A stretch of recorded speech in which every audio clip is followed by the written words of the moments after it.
Odnawianie dachu z płyt włóknowo-cementowych, eternitu bezazbestowego i płyt bitumicznych, uszczelnianie i malowanie.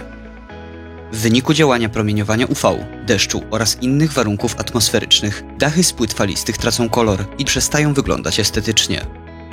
Dodatkowo wraz z upływem czasu pokrycia dachowe mogą miejscowo przeciekać. Łatwym sposobem na odnowienie dachu jest pokrycie go elastyczną, odporną na zróżnicowane warunki pogodowe powłoką RD Elastodec. Farba RD Elastodec tworzy trwałą, gumową powłokę o dużej odporności na promieniowanie UV, dzięki czemu dach długo zachowuje kolor. Produkt nakładany wraz z włókniną wzmacniającą umożliwia również uszczelnienie miejscowych przecieków. Przygotowanie podłoża. Najskuteczniejszą metodą jest wyczyszczenie dachu myjką ciśnieniową z rotacyjną dyszą, pracującą pod ciśnieniem minimum 220 barów. Urządzenie pozwala usunąć luźne elementy oraz słabo przylegające powłoki malarskie. Przygotowanie podłoża to kluczowy etap malowania dachów. Przed aplikacją podłoże musi być czyste, suche i stabilne. Uszczelnienie miejscowych przecieków. Nieszczelności dachu najczęściej pojawiają się w miejscach montażu wkrętów, na łączeniach płyt, przy kominach czy kalenicy. Do wklejenia włókniny i malowania pierwszej warstwy masę Elastodec należy rozcieńczyć 10% wodą i dokładnie wymieszać mechanicznie.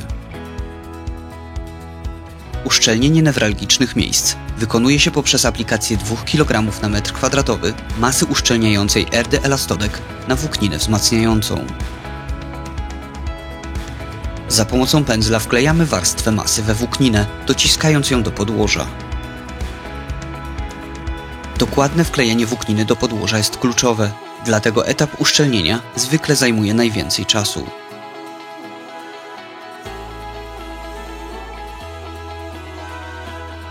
Aplikacja farby do dachu. Elastodec można aplikować pędzlem lub wałkiem, lecz napęd hydrodynamiczny zapewnia szybszą aplikację i najlepszy efekt estetyczny. Już 2 warstwy przy zużyciu 250 g na metr kwadratowy wystarczą do odnowienia i zmiany koloru dachu. Dla długotrwałego zabezpieczenia i optymalnego efektu zalecamy 2 warstwy o 400 g na metr kwadratowy każda. RD Elastodec w dobrych warunkach schnięcia wysycha już w 2-3 godziny, co pozwala na wykonanie całej pracy w ciągu jednego dnia.